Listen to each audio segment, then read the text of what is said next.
Hello and welcome to the Sonic Cinema Podcast. My name is Brian Scuttle. Thank you for joining me at www.sonic-cinema.com, as well as the Sonic Cinema Podcast YouTube channel. You can also check us out on Google, Apple, Spotify, basically wherever you listen to podcasts. And you can also check me out at patreon.com/Sonic Cinema. So it's that time of year where we get to the Oscars, and every year I do an annual discussion on the Oscars as well as my favorite movies of the movie year. We're going to do something a bit different, though, and I'm going to be joined by a guest to talk about the Oscars. Her name is Amanda Spears, and she is a writer. She writes about the Oscars, and she also is the originator of a hashtag that has unfortunately come back into play this year with some decisions on the awards broadcast. And please welcome to the podcast, Amanda Spears. Amanda, thank you very much. Thank you. Yeah, this is going to be fun. So before we get to the main subject, why don't you tell people a little bit about yourself, how you got interested in movies, and in particular, how you got interested in covering the Oscars? Well, I love movies and I love television, but I'm just generally an awards expert. I can find a pattern anywhere. So I just started noticing them, and then I started getting really into them, and then I started doing this. Okay. All right. So the hashtag that I mentioned is Present All 23. Present All 23, in which, because of course, the Academy, or rather ABC, I think is probably the more opportune thing to say, is deciding not to broadcast all of the awards live. There are 8 categories this year that are going to be presented off camera and then, or not live, I should say, but then put throughout the course of the evening on the Oscars. And this is a subject that I think is, it's definitely worth considering and discussing, and it's frustrating, I know, for those of us who really watch the Oscars, but obviously more importantly to the artists whose categories have been kind of relegated to this position. What was your, well, first of all, what was your reaction when you first heard about this year? Not again. That was my first reaction. My second reaction is that they don't have a long-term plan. That seems to be the biggest problem, is that they're not sitting there and thinking, okay, we're going to do this for 3 to 5 years and see how it goes, with the exclusion of obviously the 95th Academy Awards and the 100th Academy Awards. Mm-hmm. But to be fair to the Academy, there's 2 parts to every award show. There's what you can plan, what's scripted, and what's unscripted, which are the winners. Yeah. And so at least this year they are making a change towards something that they can at least plan. Yeah.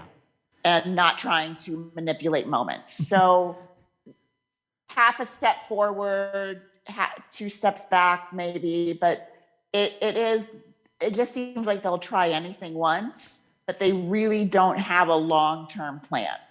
Yeah. They don't know how to utilize social media. Mm-hmm.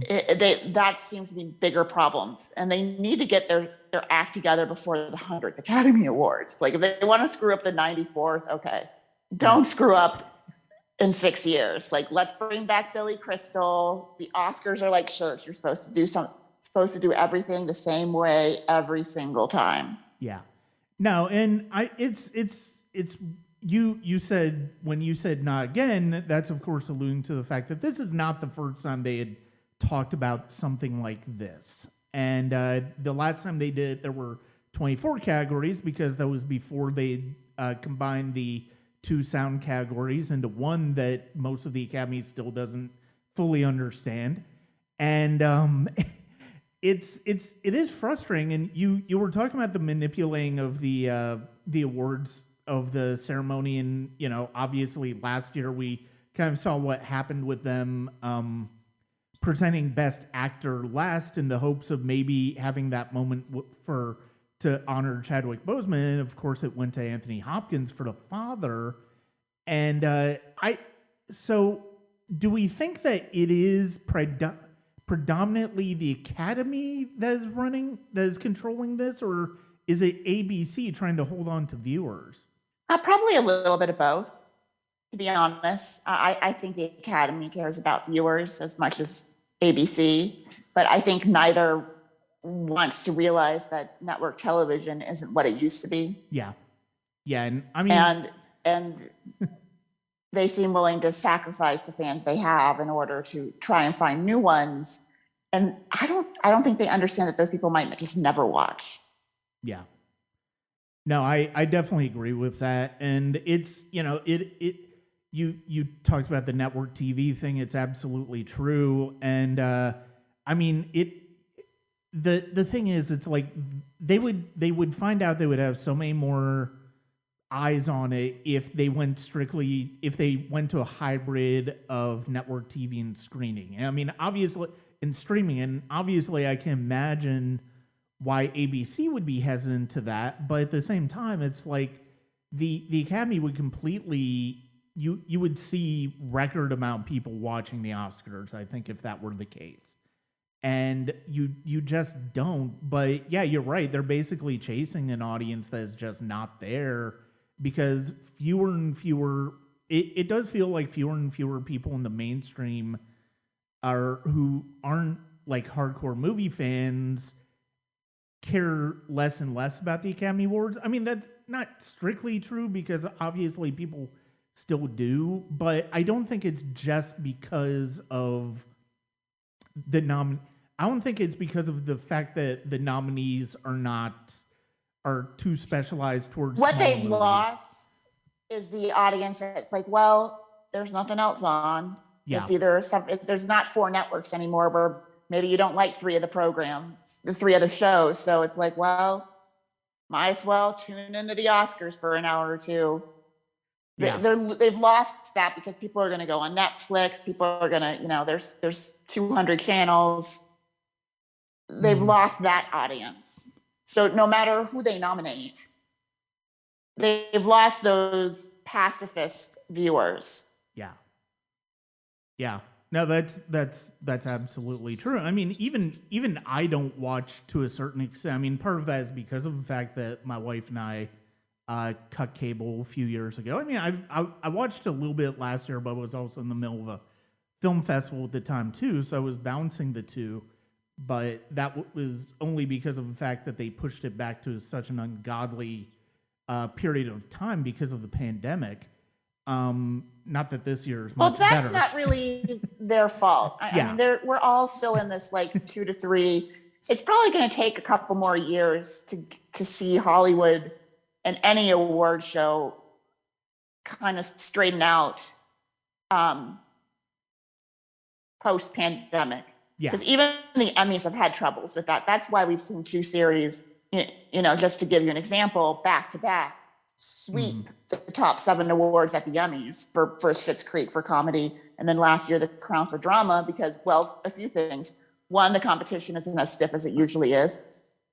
2, they're streaming series. So, everyone's had all the time in the world to watch them. And 3, there's just not as much competition. Yeah. Mm-hmm.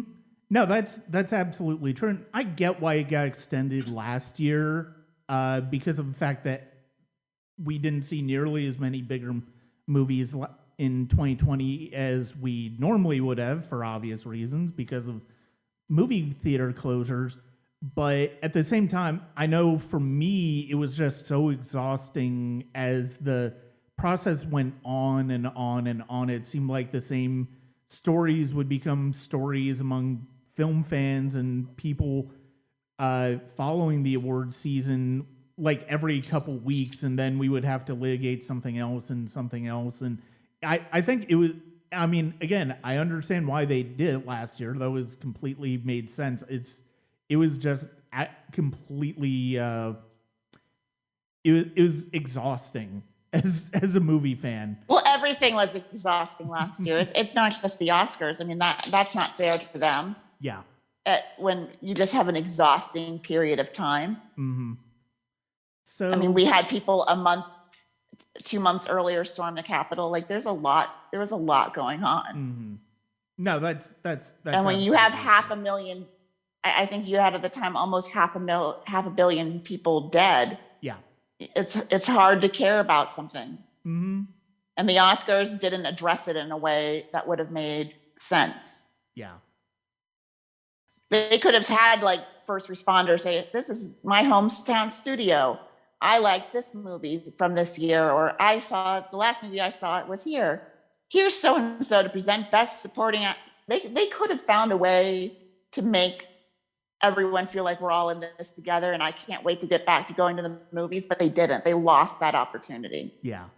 Yeah, that's a very good point as well, because so many of the other award shows, at least the bigger ones, did do that or found a way to do that, I think. And not to mention an in memoriam segment that really, what the hell were they thinking with the music choice? But more importantly, they could have dedicated the entire ceremony to all the movie fans across the world who've died to COVID. mm-hmm. Like, they could have done something, and they didn't do anything. And that's before they got to the Chadwick Boseman. They'd already lost. Yeah. No, that is absolutely true. So we're gonna pivot to this year though, and Yay! And so with this year's award ceremony, we've already talked about the Present 23 controversy and the fact that they're struggling with that. Let's go to the nominees, and what do you think of the list of nominees? For the most part, I'm actually, of the ones that I've seen, for the most part I feel fine with them, and I think it's a pretty decent collection actually. Even though there are some that I would definitely disagree with and wouldn't necessarily put on my ballot, but what are your thoughts on some of these nominees? I think they did a pretty decent job. Like I said, the industry's not completely back. Mm-hmm. So we're still not in one of the most competitive years we've ever seen. But it's going to take 3 to 5 years to get back. So we're in year 2. Yeah. It's getting a little better. We're mm-hmm. seeing this kind of trickle down where it's getting better. So I'm happy with the group for the most part. Mm-hmm. There's always going to be 1 or 2 I would switch out, but for the most part, I think you can't really say Hollywood's not putting out quality when they're doing the best they can under the circumstances. Yeah, that is very true. Are there any films that didn't get nominated that you were kind of disappointed to see get shut out of the Oscars this year? Not really. I would have liked to have seen Peter Dinklage get in. I mean, that's nitpicking. Mm-hmm. I knew that was going to be tough. I was surprised. Marlee Matlin was my beginning of the season. No way she's not getting nominated pick. But I think that's more her just pushing for Troy Kotsur so hard. Yeah. But really, no, I think they did an overall decent job given what they had. Mm-hmm. So I don't think there's one blatantly big snub out. Well, maybe Katrina Belfast did so well. It's hard to. Yeah. Yeah, it's hard to nitpick them all to death. But mm-hmm. Oh yeah, I mean, there's always like 1 or 2 things that you can kind of question a little bit of every nominee. Like you said about Peter Dinklage, he for sure would have been in my top 5. I mean, he was when I voted in the Georgia Film Critics Association.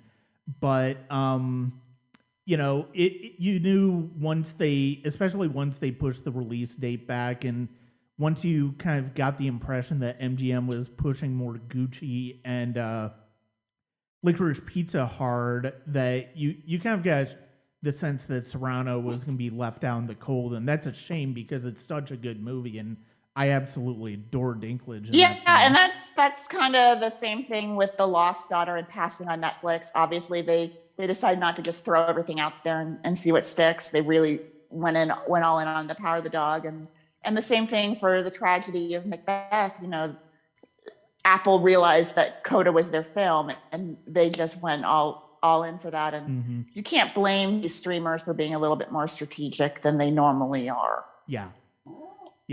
I applaud restraint, even if I don't love the outcome. Okay, so let's go through some of these categories and just talk a little bit about and sort of get your impression on like not only what do you think will win, but also maybe what your vote would be for. Let's start with cinematography.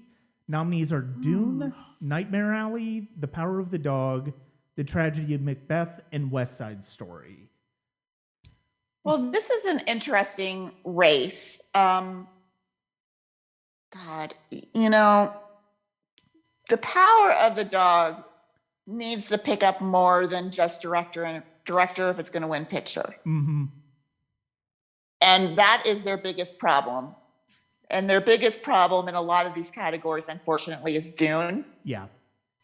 And Dune seems to be the technical film this year where it's going to win 5 or 6 awards. It's just a matter of which 5 or 6.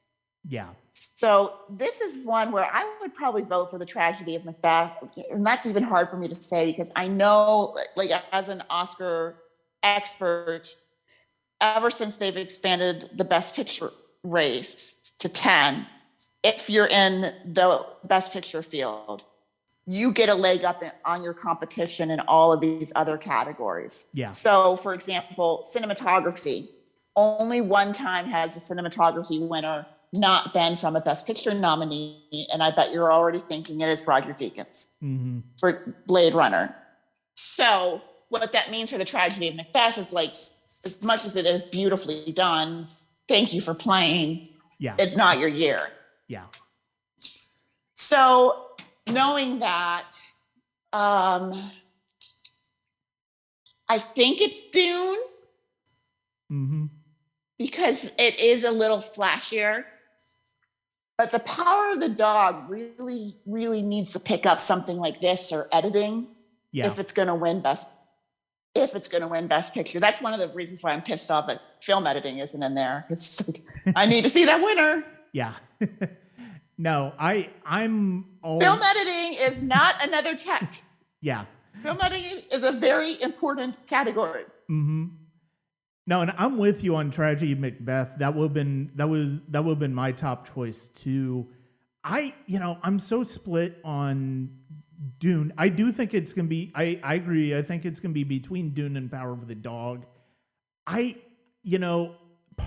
a part of me thinks that maybe in some of these categories it could go in the same way as Lord of the Rings, where after part 2, if that one's as well received, you could see that get a retroactive nomination for the entire thing. I don't know if it's the same thing because they knew that was coming. And I don't know if they're going to necessarily think that way. And that's, there could be another Mad Max movie. Yeah, exactly. But no, that's one of the only reasons that would make me think of that. I think of those 2 nominees, I would probably choose Power of the Dog. Not just because of the Best Picture possibilities, but just because of the fact that I think the cinematography, as impressed as I am with Dune, I just really think Power of the Dog is such a really just hauntingly beautiful piece of work when it comes to... I want Power of the Dog to win this. I want this woman to win. I'm surprised there hasn't been more of a campaign for her. She hasn't received necessarily half the attention Rachel Morrison received a couple years ago. Yeah. Oh God, it's tough. It's tough. If the names were on the ballot, she might be in a better position. Honestly, I felt the same way about Rachel Morrison. I'm like, that Roger Deakins is very happy they didn't put the names on the ballots that year. Yeah. Yeah, I'm gonna say Dune Yeah. for right now, but I'm not 100% on it. So we're gonna go to costume design, and this is a really these are all of the most of the technical categories that are all really strong this year. And this year you get Cruella, Serrano, Dune, Nightmare Alley, and West Side Story. Well, there are only a few categories where you really get no advantage going in being a Best Picture nominee. And that one of these categories is costume design. Yeah. Now, costume design and production design are like birds of a feather. They usually, if you're nominated for one and win, your chances of winning the next one actually improve, which could help something like Dune. Cruella and Disney really must believe, ABC must really believe that they're going to win this costume design award, or they might have scrapped this one. It's hard because Cruella is the flashiest in the category. Yeah. It's the most costumes. It's all about fashion, which we've seen them turn to, but it is the Mouse House. And we've seen them kind of shun away from these reimaginings of live action origin stories. So it's a little difficult to see if they'll go all the way for this. As beautifully impressive as these costumes are, this is one where Dune might just go along for the ride. It's a Best Picture nominee. I don't think West Side Story is even in the hunt, to be honest with you, because they've been there, done that. They're not going to do it again. Yeah. So I'm going to say Cruella because I can't predict Dune to win more than like 5 or 6 of these. Yeah,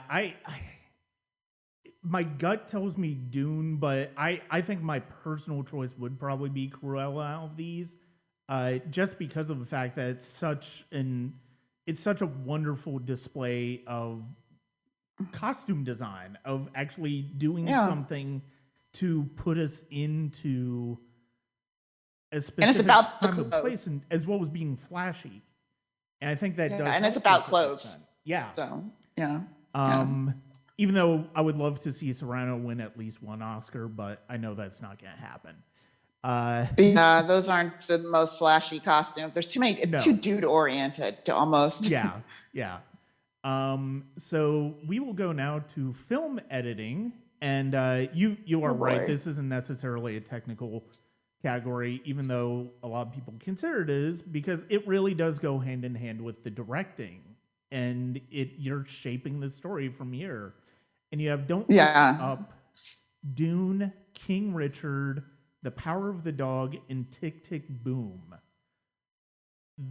They're all 5 Best Picture nominees, but I mean, honestly, as much as I'm a fan of Tick, Tick, Boom, you would never have expected I would have never expected that to get an editing nomination over West Side Story. Tick, Boom is not a Best Picture nominee. Oh, you're right. I don't know why. I don't know why I forgot that. My mistake. It's a common mistake. It happens, this time of year. We see so many categories, and it's not like the girl with the dragon tattoo that won this category without being a Best Picture nominee. I believe that's the only occurrence. So it's not flashy enough to win this. So thank you for playing. Yeah. I think this could go to Dune. I believe they just won BAFTA. So that gives me reason to believe that. It's surprising how few awards The Power of the Dog won at the BAFTA. Yeah. Yeah, and I think so much of that with Power of the Dog is, once Cody Smith-McPhee kind of started losing steam with supporting actor, it's like there's not really a whole lot of big frontrunner categories for it. And I think that's part of it. And that's the problem, is that it's nominated at a lot of places. But like La La Land, I'm not saying it's like La La Land, where is it number 5 in a lot of these categories, or is it like number 2? Yeah. That's always the question I ask when when it gets in? Was it one of the top vote getters, or was this like number 4 or barely number 5? Mm-hmm. Yeah. No, I think Dune will probably win this one as well. For me, this one is probably a little bit easier to go for Dune over Power of the Dog. I kind of feel like Power of the Dog could very well win cinematography over Dune, but I do think for editing, because of the fact that it's a giant, big blockbuster epic, I can see kind of Dune taking the advantage for that one. Yeah, yeah. And the ace is not a very helpful predictor. So, So we go to makeup and hairstyling, and we get Coming to America, Cruella, Dune, The Eyes of Tammy Faye, and House of Gucci. yeah, it's got to be The Eyes of Tammy Faye. If Jessica Chastain's going to win, she needs her makeup artist to win also. Yeah. So, I think it is The Eyes of Tammy Faye. We've seen not so much this like everybody in the cast is covered in makeup, but this like singular person is really done up with like the Iron Lady and what's another? The French Dispatch had really specific makeup, making Tilda Swinton look really old. So I do think in this one it is The Eyes of Tammy Faye. Yeah. No, I would, again, I think it boils down to that or Dune, but yeah, I think especially if Jessica Chastain is the front runner, which it's safe to say she is at this point. It's hard to go and say what you will about a lot. There's a lot that I can say about The Eyes of Tammy Faye as a film, but the makeup is about as unimpeachable as Chastain's performance in it. I think it's such an impressive job of the way that they got her to look like Tammy Faye. Yeah. So we're going to then move on to production design, where we have Dune, Nightmare Alley, The Power of the Dog, The Tragedy of Macbeth, and West Side Story. I feel like I would say Dune again. Yeah. It's nominated for both with West Side Story. Of course, West Side Story already won, so been there, done that. I like Power. I like Nightmare Alley, but I think the momentum's with Dune. Yeah, I would definitely agree with that. I think Dune is I think Dune is such an impressive piece of design work, and the way they built the world in that film, it's just incredibly impressive. And I mean, I love all of these nominees. Actually, I think they're all terrific nominees. But yeah, I think Dune, just based on. Well, I mean, I can't really say that because Power of the Dog is also nominated. I was going to say just based on how many nominations the film overall got, but I think Dune is probably a pretty clear winner in this one. It would be like a Lincoln size. I mean, was Lincoln kind of an upset when that won production design? I thought it was. Not really. I would have to look at the year. That's a tough year, but no, I think Dune, like Mad Max, because it's creating a world. Yeah. I would definitely. It's going to get some help along the way. Mm-hmm. So now we come to Best Sound, and we have Belfast, Dune, No Time to Die, The Power of the Dog, and West Side Story. And that lineup is really one of these things is not like the other. And I mean, Belfast, I mean, it's a fine film, and I kind of, thinking back on the movie, I kind of understand where they're coming from, but it just doesn't really make sense to me with the rest of these nominees. Well, you got Jamie Dornan singing, you've got that huge riot scene. Yeah. Okay, sure. There is something about something very, I mean, I think I'm trying to think who won last year. God, it's right on the tip of my tongue. Was it, wait a minute. Let me pick it. Let me pull it up here. It's Riz Ahmed's film. Sound of God, my brain is just. Don't you hate when that happens? Sound of Metal is what won. Yeah, Sound of Metal. Okay. It's a very technical interpretation. It's not the loudest. Yeah. Now the rest of this category is extremely loud. I think if we saw sound mixing and sound editing, West Side Story might have a decent chance of picking up mixing. Yeah. But since it's only one category, and again, the whole Academy votes, they tend to go with the most obvious and the loudest film. And the loudest film in this category is Dune. But because I like to give everyone hope, you know, a James Bond film did tie for a few years for Skyfall in one of these categories. So yeah, you never know. Yeah. Maybe put No Time to Die #2 and Dune 1, because if there's a tie, then you get both of them right. Yeah, I mean, I can definitely see it being between those two. I think if West Side Story had more momentum for Best Picture, you could kind of see it. But yeah, I mean, I think it really does boil down to Dune. And they're done that already. Yeah. They've already won sound. Yeah, I think it boils down to Dune in this category. So we come to visual effects with the nominees of Dune, Free Guy, No Time to Die, Shang-Chi and the Legend of the Ten Rings, and Spider-Man No Way Home. I think this is very obviously going to be Dune. I just can't imagine it being any of the other ones, honestly. It won't. Yeah. Yeah, I mean, there's not always a Best Picture nominee in this category, but with one exception, and that was a crazy year with The Revenant and Mad Max. Yeah. And, you know, Star Wars in the mix. There was a lot of vote splitting that led to that. Mm-hmm. You just want to go with the Best Picture nominee. Don't think you're going to predict the upset. Marvel's not going to win this time. Yeah. Although I'm sure this one of those nominees is on his like 12th or 14th nomination at this point. So it's hard to feel sorry for when he does all of the visual effects for every Marvel movie and is nominated every year. But still, I'm sure he's like, I'd like an Oscar. Yeah. Maybe I'll do one of those serious films one of these times. Yeah, exactly. So we come now to the music categories, which are near and dear to my heart as a composer and as a musician and as a lover of film music.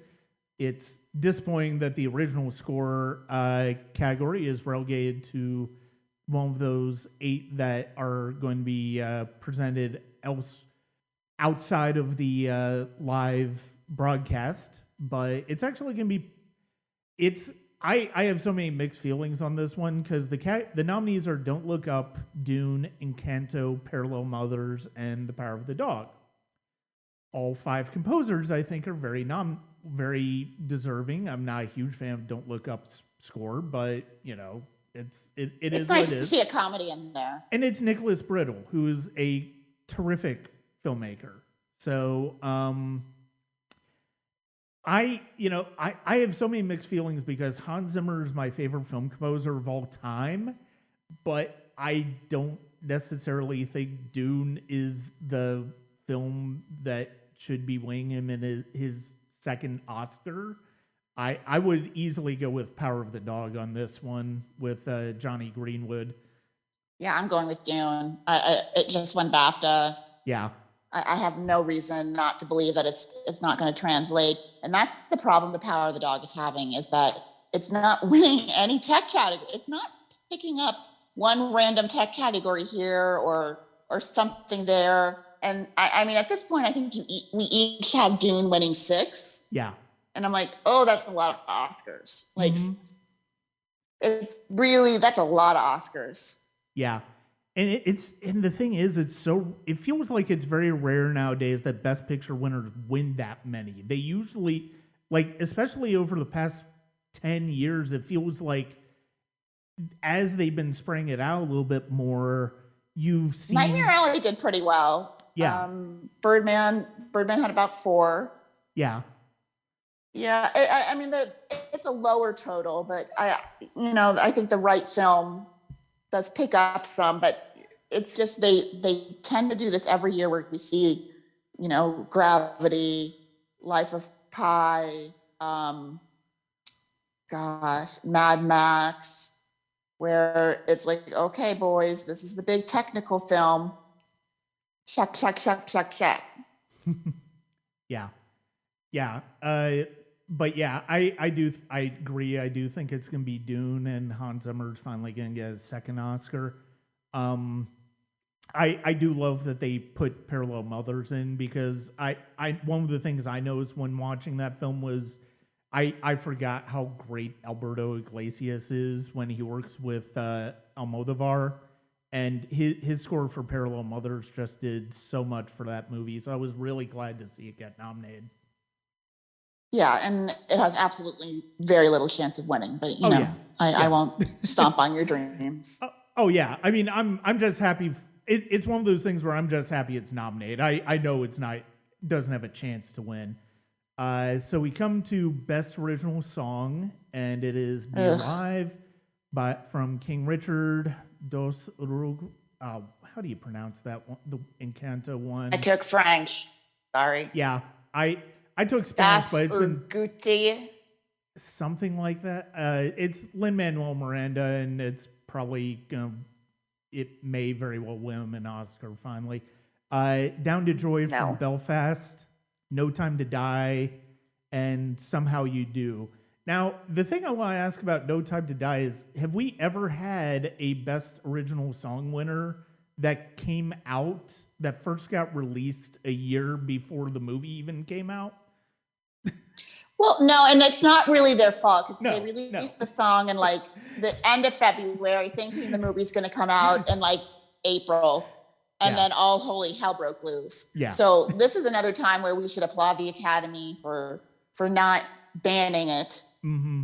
But you know, the year prior to this song even being released, the Academy had fully embraced Billie Eilish by having her on to do the In Memoriam. So we've all known for like over 2 years what's going to win this category. Yeah. So like this is one, like, don't hem and haw over this one. Usually I would say that because the Lin-Manuel Miranda song is coming from the animated feature winner, this would be a good place to, like, you know, make a strategic, bold prediction. This and like visual effects, don't hem and haw over it. Yeah. Just pick No Time to Die, pick Dune for visual effects, and move on. Like, yeah, it's been written in the stones. I'm sure her Oscar's already engraved. Mm-hmm. No, and it's a terrific song too. I mean, I will say that's one of the great things about the Daniel Craig run of the Bond movies. They've had actually pretty good original songs for the most part. I mean, I'm even a fan of the one from Spectre that people were like cracking up over how it won the Oscar that year. I'm still pissed about that. Poor Diane Warren. Yeah, and it's gonna be poor Diane Warren again this year, it looks like. I know, but it's different when you know she's going to lose than when you, like, last year when she could have won, or when she was expected to win that year, and you're like, you people. Yeah. So but one day she'll get that trophy. So I would say let's go ahead and go through the documentary features, but I think it's pretty fair to say at this point that Summer of Soul is going to win. It's just happy to be nominated if you're Ascension, Attica, Flee, and Rain with Fire. Yeah, it's Questlove's. Mm-hmm. We all know it's another one of those we've known for a little while. Basically, since Sundance, I think we pretty much knew that was going to be the case. Well, we knew it since the Oscar telecast last year when they allowed it to be promoted during. Oh yes, I forgot about that. That's right. I forgot about that. Yeah. So we come to animated feature film, and this one I think could be a bit interesting. You've got Encanto. No. You think Mitchell versus the Machines, or are you thinking Encanto? It's Encanto. It's won everything else. There's no point. Like, at this point, when you've won the Globe, the Critics' Choice, and the BAFTA, you're done. Yeah, that's a shame because it's over. It's got all those extra nominations too for score and song that just make it look even better. Yeah. Unfortunately, like, I don't mean to be like your dream killer, but I'm like, let's not lead people on. That's unfortunate because I mean I love Mitchell versus the Machine, I love Flea, and then Luca and Raya and the Last Dragon. I enjoyed both of those movies, but yeah, I knew at least Encanto was Encanto was going to be the top choice of the Disney movies. That's unfortunate. I will be pleasantly surprised though if Mitchell versus Machines wins, but yeah, there's been a lot of too much momentum for Encanto, and it's Disney. International feature film. I have to say this is a terrifically. It's a shame. This is probably one of the strongest. It's probably the strongest the category's been in like ages, if it's ever been this strong. You have Drive My Car. I mean, I miss Titan being in there, but you know, we can't know it. France has won so many times. You can't be like, oh, you can't feel too bad for France, or you know, Italy not winning. Yeah, you have Drive My Car, you have Flee, you have The Hand of God, you have Lunana, A Yak in the Classroom, and the Worst Person in the World. I would imagine this is going to Drive My Car because of the Best Picture nominee and the other. Yeah, this is the one thing you have to remember is that whether there's 5 nominees or up to 10, is that if you are an international film and nominated for Best Picture, you always win this category. Yeah. Now, the one year there's 2 international films nominated, then all holy hell will break loose. but that hasn't happened yet. So right now it's Drive My Car, and this is going to be Japan's like 6th win. Yeah, it's a shame that Flee managed to get nominated in all 3 of the categories of animated, documentary, and international film, but is going to go home empty-handed. It's really kind of. I mean, that's impressive just to do that. That's really impressive. I mean, The Worst Person in the World. I'm trying to think. That's Denmark. No, maybe it's not Denmark. That's Hand of God, I thought. Worst Person in the World is Norway. Norway. Yeah, it's a shame because with that screenplay nomination, usually it would be the one you'd think, okay, Norway's finally going to get its first trophy. It's one of the few European countries that's never won. Yeah. So, but yeah, this is Japan's first actual Best Picture nomination. So, but yeah, it's unfortunate for Norway. Yeah. And Italy will stay at 12 wins. So we come now to the writing categories, and we're going to start with adapted screenplay with Coda, Drive My Car, Dune, The Lost Daughter, and The Power of the Dog. Well, as much as I love The Lost Daughter, you have to be nominated for Best Picture since they expanded this category for either screenplay category. So to The Lost Daughter, I'm sorry. Mm-hmm. This is one where I don't mind when they start the ceremonies with screenplay because, you know, a movie starts with a script. Mm-hmm. But, this might be the most important category of the night. Yeah. This might be the most important category of the night because I think Coda might take this. Mm-hmm.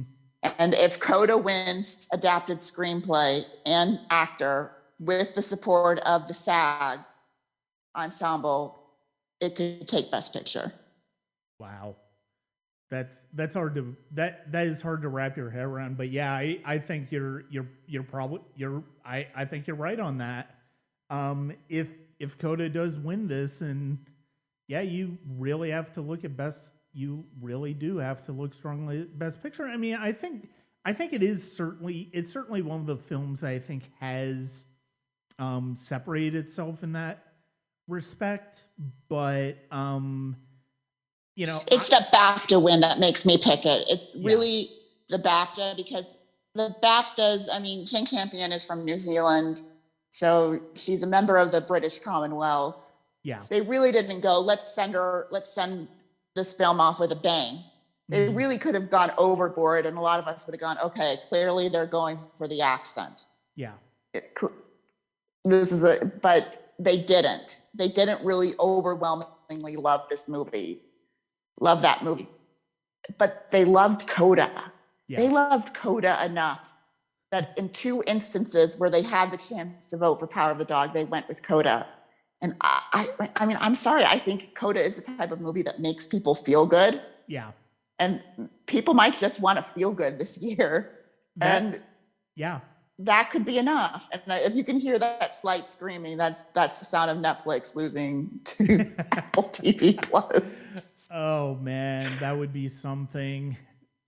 We'll talk about that a little bit more when we get to Best Picture, but yeah, it's not good. Yeah. So we come now to original screenplay writing. Belfast, Don't Look Up, King Richard, Licorice Pizza, and The Worst Person in the World. First of all, I think as far as like a writerly category, like this is amazingly interesting. You know, if The Worst Person in the World was nominated for Best Picture, it's such an original screenplay, they might have gone that way. Mhm. But again, thanks for playing. And again, this one comes down to BAFTA. Kenneth Branagh is one of their most beloved actors. This isn't his first at bat in directing or writing, and he hasn't won. I would have thought that they would have at least not just given Belfast, Best British Film, but I thought they would at least given him a screenplay. So when they went for Paul Thomas Anderson, I was like, okay, well, I've got to go with the BAFTA winner because we're not going to get a lot of help from the WGA. Like the WGA is the most useless. Like, I mean, if there's some years there's only 2 or 3 of the nominees because of their very specific rules. Yeah.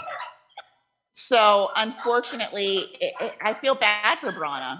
Because he had a huge amount of momentum going into this. Yeah.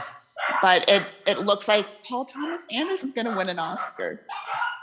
And I know that's going to make a lot of people on Twitter very happy and a lot of other people very frustrated. I mean, he's a very divisive person, but the industry really loves him. Mm-hmm.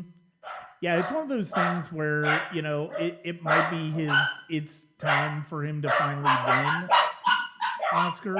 And I mean, I don't know that I would say that, I certainly wouldn't say Licorice Pizza is his best work writing, but it's I can see where, I can kind of see where people would be coming from with it winning.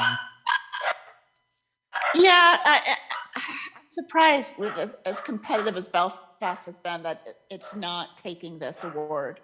But again, and it might do it. There might be people out there that go, well, I'm not going to vote for it for this. I'm not going to vote for it for that. Okay, yeah.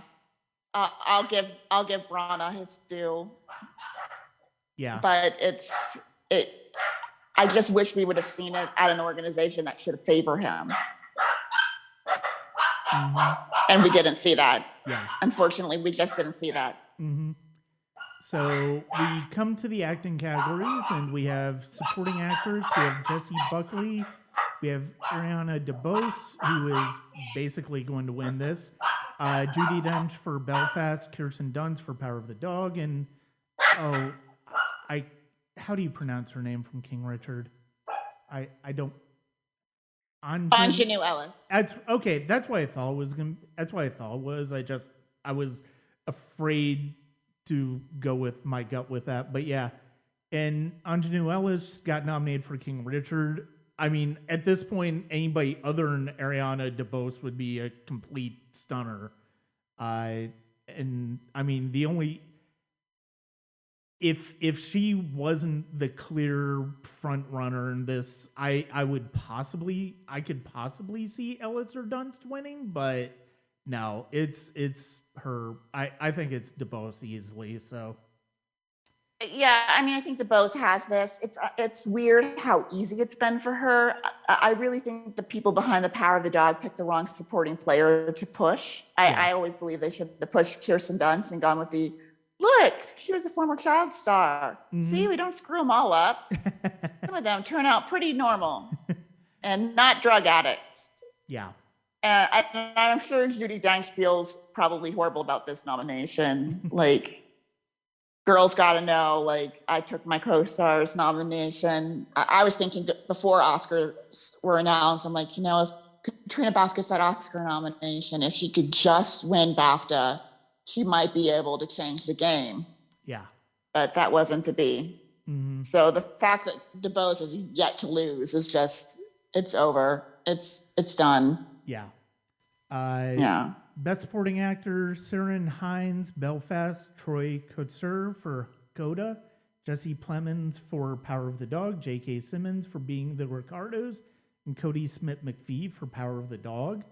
This was looking like a two-person race until just recently, but yeah, I think at this point it's got to be Troy Kotsur for Coda.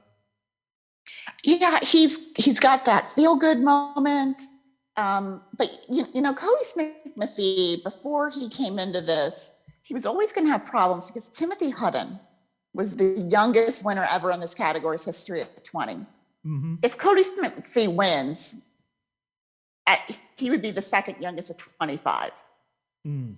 And remember, they don't usually go young in this category. Now they're doing better they're doing better, so we can't really blame them for this. But this is typically, if you know, before anyone calls me an ageist, if you just scroll through the winners, you know, they like to award their character actors, they like to award their veterans, and Troy Kotsur just feels right. You know, the fact that he took BAFTA just doubled down on that SAG win, because again, Cody Smith-McPhee, he really should have been competitive there and he couldn't get it done. Mm-hmm. Yeah. So unfortunately, it's not going to work out for him. Yeah. Again, I don't think he can blame Jesse Plemons. I don't really ever see the appeal of Jesse Plemons personally. But I love all the Fargo nominees from the television limited series. It's like that. It's like starring that didn't hook you guys, did it? Yeah. Jesse Buckley. Mm-hmm. No one won an Emmy. No one's going to win an Oscar. But it's kind of funny when you're like, oh, let's play 6 Degrees of Separation. Yeah. But wow, they went out of their way not to nominate Ben Affleck. Not that I saw the appeal of Tender Bar, but I know a lot of people had him in their predictions, but wasn't to be. Yeah. So we come to Best Actress. We have Jessica Chastain, Olivia Colman, Penelope Cruz, Nicole Kidman, and Kristen Stewart. At this point, it's got to be a shock if Jessica Chastain does not win this. I feel like. Well, let's take a look at the category. You know, you have Penelope Cruz. She's got 2 pretty big strikes against her, and it has nothing to do with the performance being in Spanish. You know, the film wasn't nominated, and they do love Pedro Almodovar. Yeah. And she didn't get either a BAFTA or a Globe nomination, and the Globes like her enough to constantly nominate her. Mm-hmm. So that's one thing where it's like, yeah, she's not as competitive. She was always on the list of possibilities, and her sneaking in at the last moment didn't really surprise anyone. Mm-hmm. But unfortunately, it's not going to be her year. Then you have Kristen Stewart, who came in with a lot of heat, but has been unable to score a BAFTA or a SAG nomination. Mm-hmm. And I always felt like this was going to be her welcome to the club. Yeah. Like with Jennifer Lawrence and Emma Stone and, you know, even Natalie Portman. It's like, okay, thank you, Bella, but we're going to need one more from you before we give you an Oscar, because it's not an all-time, hands down, she's going to win this Kate Blanchett, Blue Jasmine kind of performance where like she's got it. Yeah. Categories locked down. Then you have Nicole Kidman. And the one thing you can say about the acting branch, and we've seen through these nominations, is they really, really love Aaron Sorkin. Yes. They really, really love them some Aaron Sorkin. We get it. When I heard J.K. Simmons, I'm like, I'm either really tired or Javier Bardem is definitely him. Yeah. Now that being said, she did win the Globe, and that's not an unimportant precursor, but there's no overlap. Mm-hmm. And it just doesn't seem like she has the momentum to take this. And she's kind of one of those favorites of the Golden Globes. Yeah. But when she lost SAG again, she's one of those few that, like her, Coleman, Meryl Streep, who lost SAG, recovered at BAFTA. BAFTA, you really fucked this whole thing up. You could have been the deciding vote again. You know, if she had won, she would have looked pretty good. Yeah, she's a 5-time Golden Globe winner, so that's just not a lot of Golden Globes. Yeah. But I don't see how she pulls this out. The fact that they didn't nominate Being the Ricardos, it seems like one of the more obvious snubs for Best Picture. Mm-hmm. Considering how well it did in the acting branch for picking up a writing nomination. Yeah. But it is about TV, so you can kind of get that. And then you've got Olivia Colman and Jessica Chastain. And the reason I can't count out Olivia Colman is she lost everything last year for The Father and On the Way to the Crown. And then at the last second, she picked up that Emmy when she wasn't expected to do so. And people who do that, you can't really count out. Yeah. Plus, I think she's very likable. Mm-hmm. And her film, again, has a lot more nominations than I think people saw, with Jessie Buckley getting in and the screenplay nomination. Mm-hmm. But I do think, again, because we have no BAFTA winner, that will help us. I have to go with Jessica Chastain because she did win SAG and the Critics' Choice. And am I the only one who thought the Critics' Choice were going to have another tie? Like, I'm sitting there thinking they're going to tie. There's going to be a tie. It's going to be her and someone else, and that'll give people something to have an aha over for the rest of the week. And when there wasn't a tie, I was like, okay, I might be wrong. I wouldn't be surprised, honestly, if anyone won this, but I at this point, I would have to tell people to predict Jessica Chastain. Plus, it seems like another winner from The Help. Yeah. You're running out of actresses. Bryce Dallas Howard. You might be next. Mm-hmm. You might be next. So that brings us to Best Actor with Javier Bardem, Benedict Cumberbatch, Andrew Garfield, Will Smith, and Denzel Washington.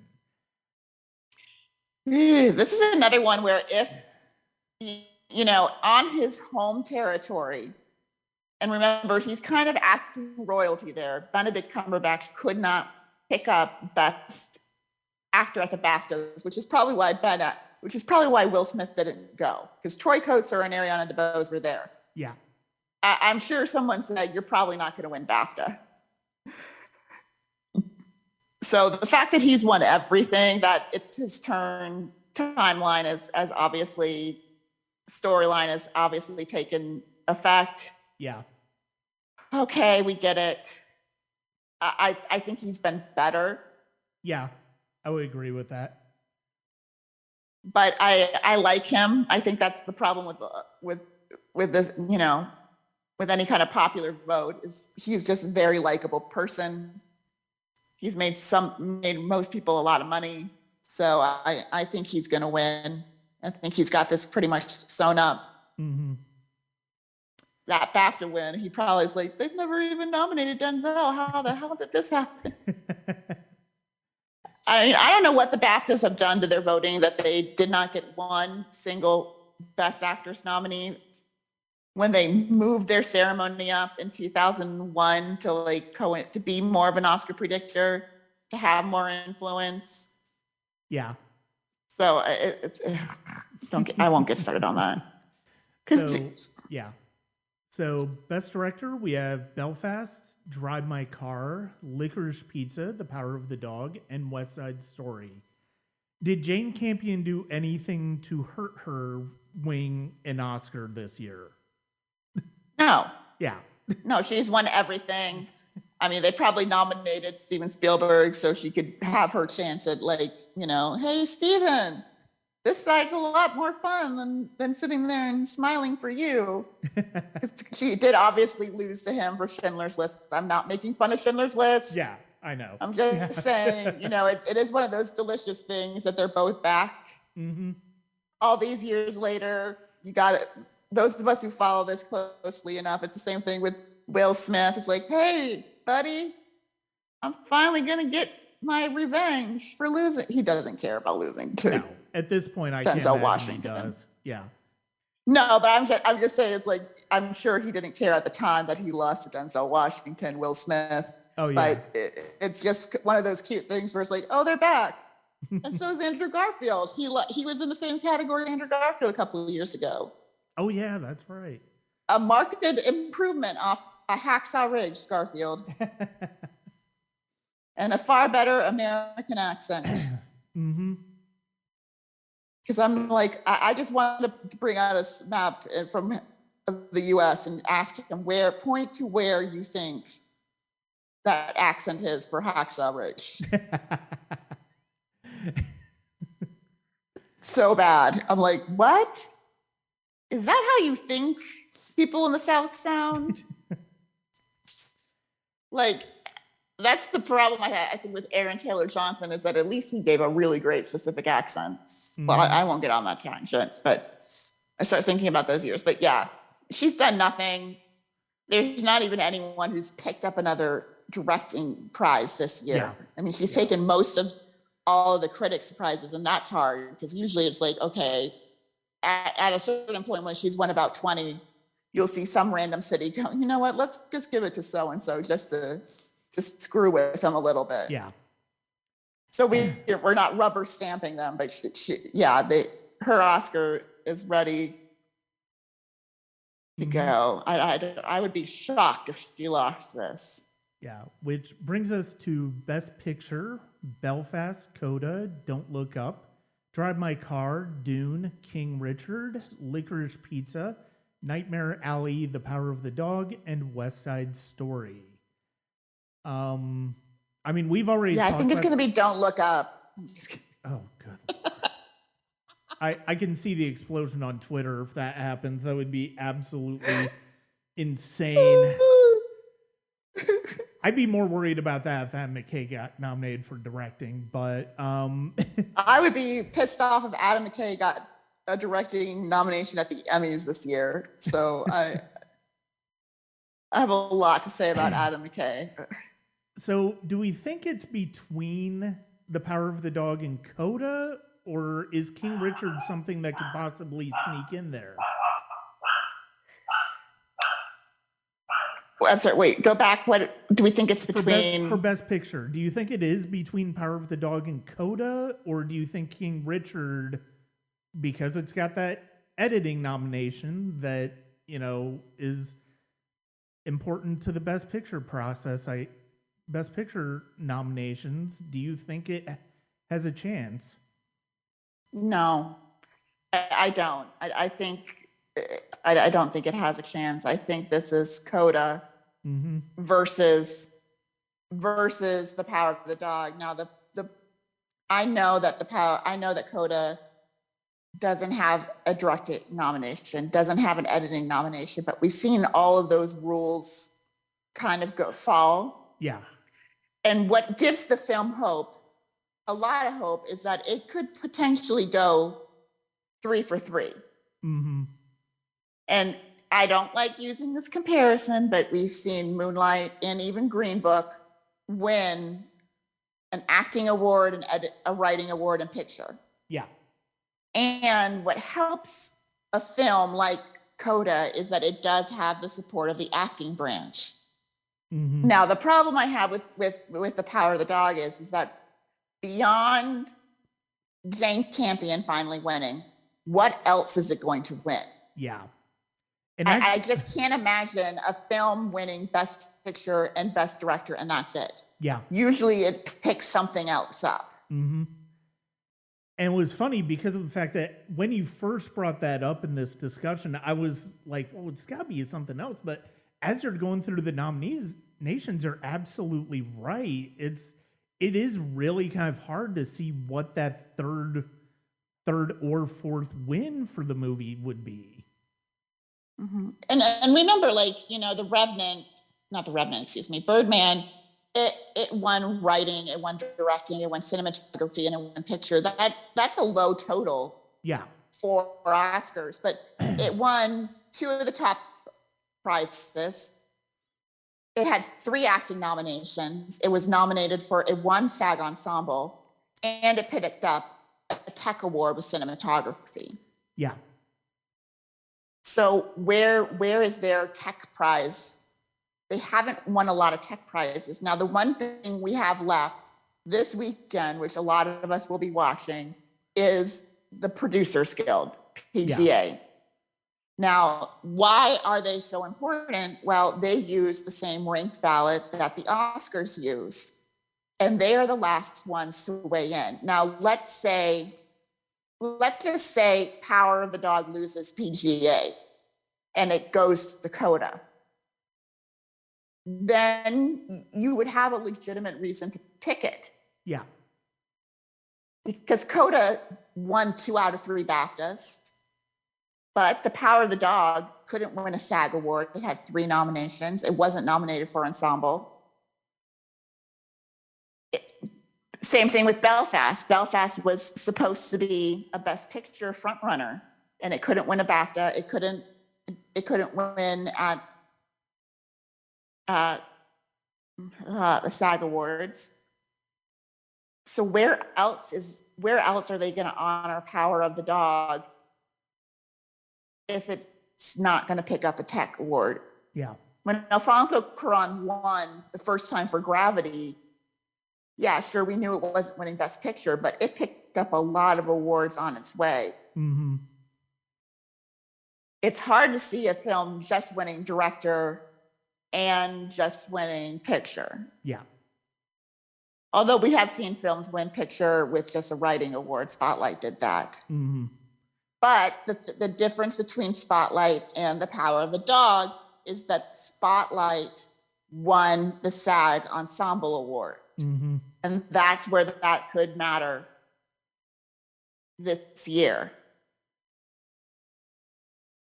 Yeah. So have I made your brain cry yet? No, I mean, it's like ultimately, I mean, I would not look if CODA were to win, I would not necessarily, I would certainly not complain as much as some people would. I think it's a lovely film. I think it's an entertaining film. I would completely understand winning Best Picture, and I would not say it's it would certainly not be an embarrassing Best Picture winner. It's not going to be Green Book. No, it's not. And that's the thing you have to remember is that in a ranked ballot, it's almost more important who you put number 2. Yeah. So and Power of the Dog is a more divisive film.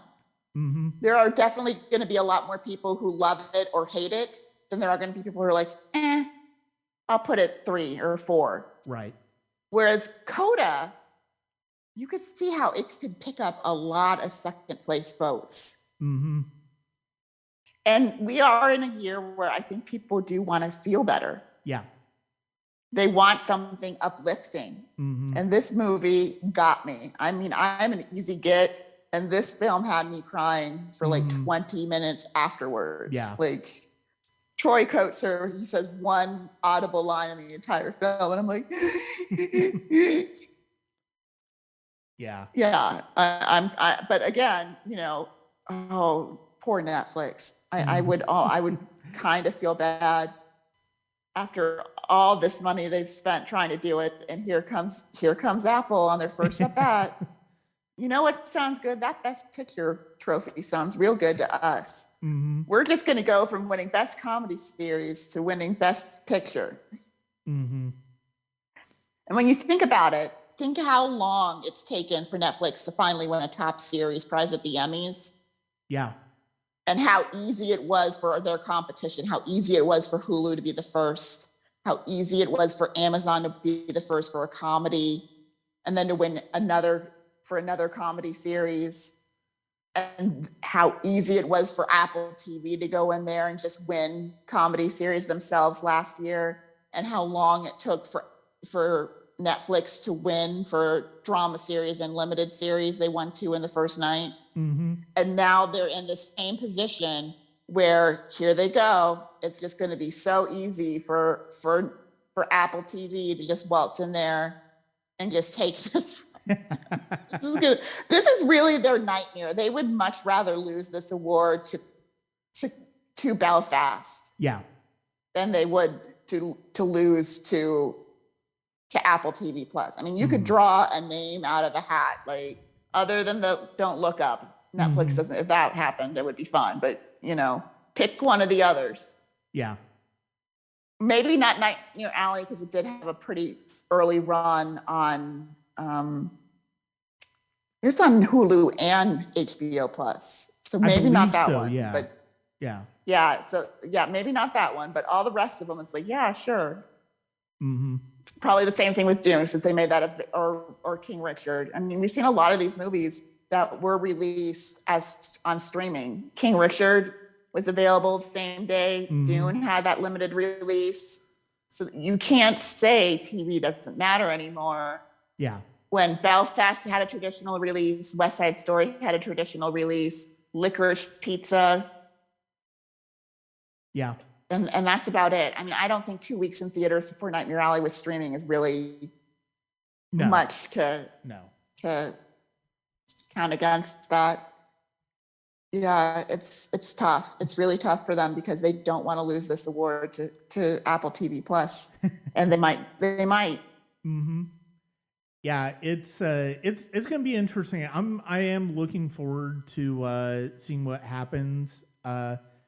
But thank you very much for joining me tonight to talk about the Oscars. I'm sorry if I gave you too much information. No, right?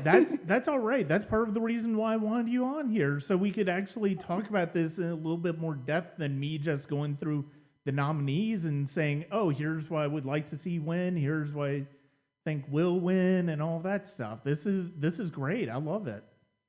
Oh, well, I'm glad. I'm afraid I talked your ear off there.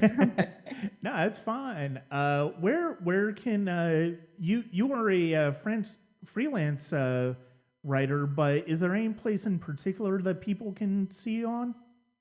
Oh, you can always find me on Twitter at Miss Amanda Spears. You can find myself on. Oh goodness, I'm blanking again. This is my life. Awards Radar. Yeah, I'm sorry. My mind is like going, thinking of all the possibilities of what could possibly happen in these. It's very rare that Best Picture is one of the more interesting races of the evening. It is. It is. That sounds horrible to say, but you definitely should end the ceremony this year with Best Picture. Oh, absolutely. Now, I will say one of the things I do like is that we've gone away. To a certain extent, we have gone away from the big sweeps of like the movie with the most nominations invariably will win Best Picture. I do like that we've kind of gotten away from that there is a bit more versatility to what wins. Well, I don't think we're ever going to see the end of that. There will come a film that will just storm through these, but it's nice to see the variety and these nominees. Mm-hmm. Yeah, and it gives a little bit of a degree of suspense. How even if you're paying attention to the awards, you kind of have a feeling as to where it's going to go by the end of the night. That's why I'm hoping they don't present screenplay first, because I'm like that could be. Adapted screenplay may be, not to make the writer's ego even bigger.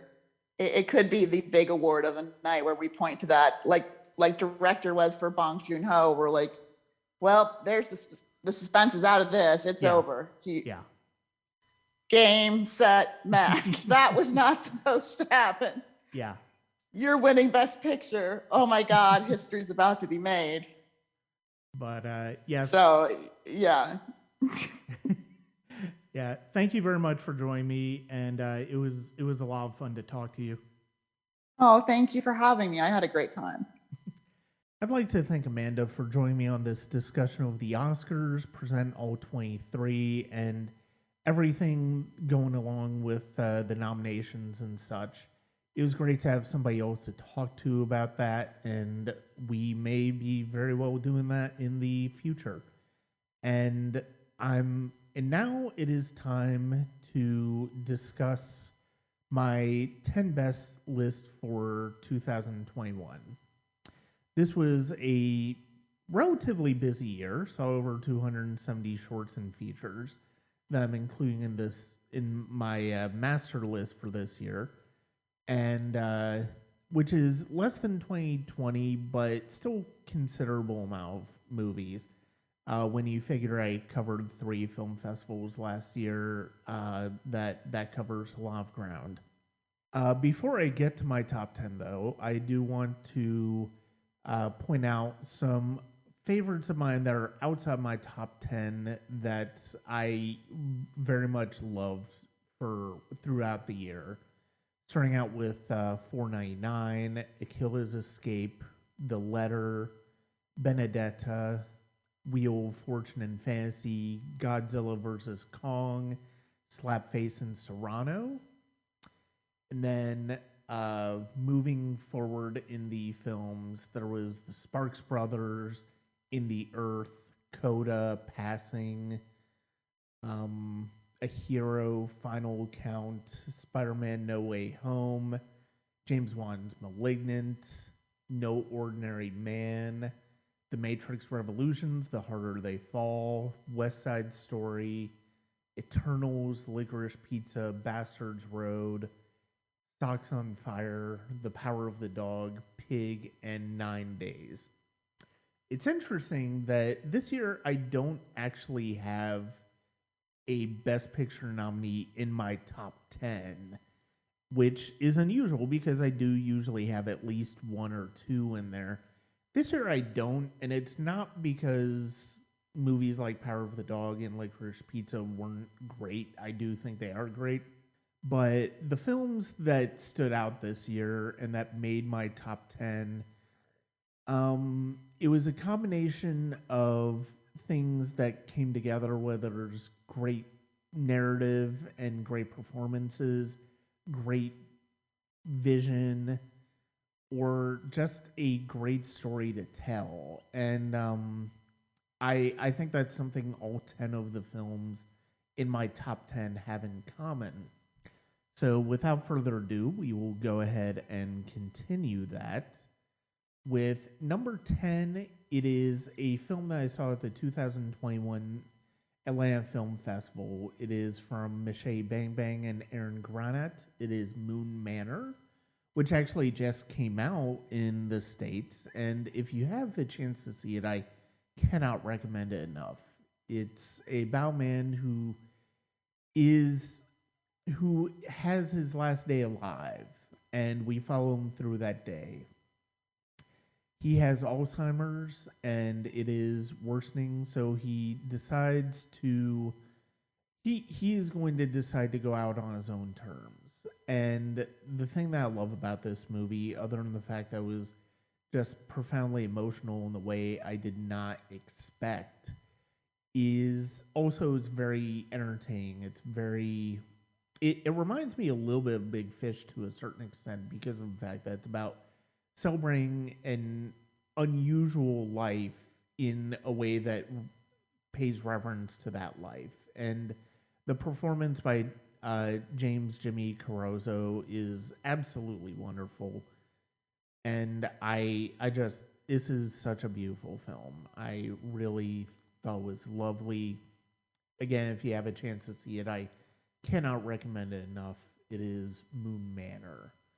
Number 9 for me is Julia Ducournau's Titan, and it follows a woman who had a traumatic injury earlier in her life, and it's body horror, it's serial killer thriller, it's family drama.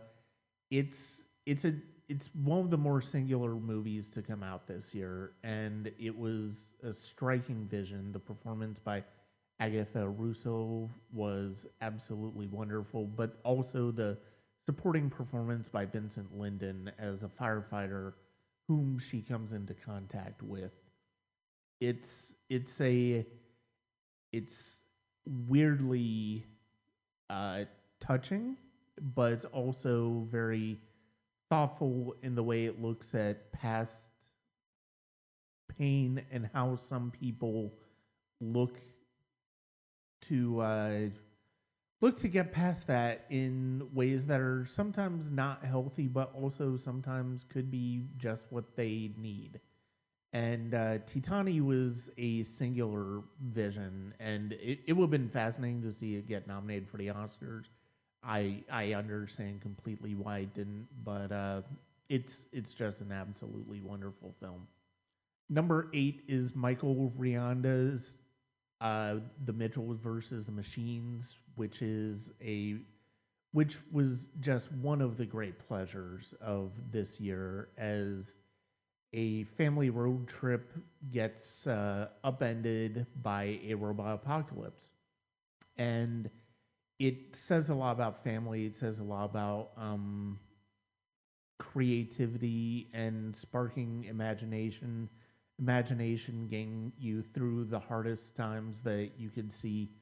It's just a wonderful film, and I absolutely loved watching it for the first time, and it's probably one of my favorite animated films we've had in a good long while. Number 7 for me is Jonas Poher's Rasmussen's Flea, which I saw at Sundance. I haven't had a chance to rewatch it as of this recording, but I definitely want to. And it is a documentary about an unaccompanied minor or from Afghanistan coming to Denmark. And he is telling his story for the first time, and he tells it through animation. And the animation is really striking in this. The story is completely empathetic. The fact that this movie got nominations deservedly in international documentary and animation feature really says a lot about the way it approaches its subject. And the fact that it is probably going to lose is all three of those is unfortunate, but it's just an absolutely fantastic film. It's an unusual look at the refugees' journey, and it is a it's a powerful film to watch. Number 6 is Questlove's Summer of Soul, or When the Revolution Could Not Be Televised. The second I saw this at Sundance, I immediately fell in love with it. It's one of the few films I've seen multiple times this year, and I just absolutely thought it was a tremendous look at an event that should be better known, the 1969 Harlem Cultural Festival. And it's a great compilation of images from the festival, of retrospective interviews, of music, of imagination, of pride and culture, and just what was going on at that time for black people in America. And it is a tremendous film. I absolutely love this movie.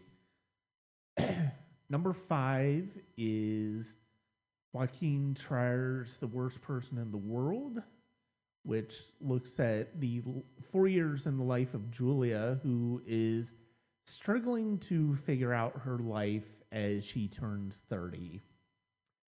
The central performance by Renee Ransby is fantastic, and this was a movie that certainly there's not everything I can relate to in this movie, but there's a lot that I can relate to in this movie, and it was absolutely wonderful to watch. It's entertaining, it's enlightening, but it's also emotional, and it's a I can completely get on board with us continuing to do coming of age films for people in their 30s, because I think that's something that when you associate with coming of age films, you typically think teens, early 20s, but I've certainly have plenty of experience with my 30s being more formative for me than my 20s in terms of my personal growth. And The Worst Person in the World is a great example of that.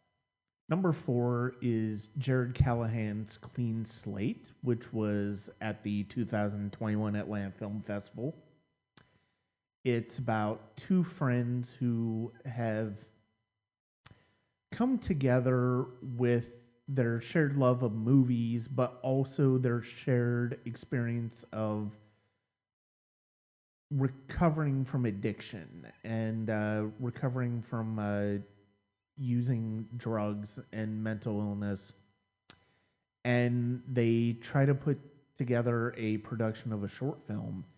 And Callahan met them actually at the Atlanta Film Festival a few years ago and decided to chronicle this story. And it is an amazing story. I absolutely love this film, and it's one of the most harrowing documentaries about making a movie, because so much of it is about life in general, and that's one of the things that was so affecting about it.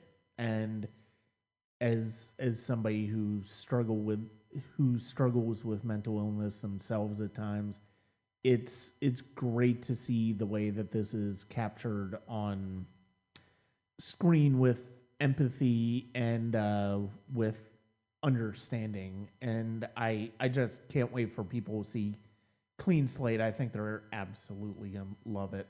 Number 3 is David Lowery's The Green Knight, which is his retelling of Gawain and the Green Knight. It is a brilliant, unique vision of the Arthurian legend. It is a bold vision. It is a striking look at the hero myth, the idea of the hero myth, and it's just a tremendous production in every way, shape, or form. This was one of the films, as far as a technical standpoint, that I think stood out this year, even further than the blockbusters did. In the same vein, at number 2, we have Joel Coen's The Tragedy of Macbeth, and it has tremendous performances by Denzel Washington, Frances McDormand. This is Coen's first true solo effort on as a director, and it is without Ethan, and it is a brilliant rendering of the text from Shakespeare.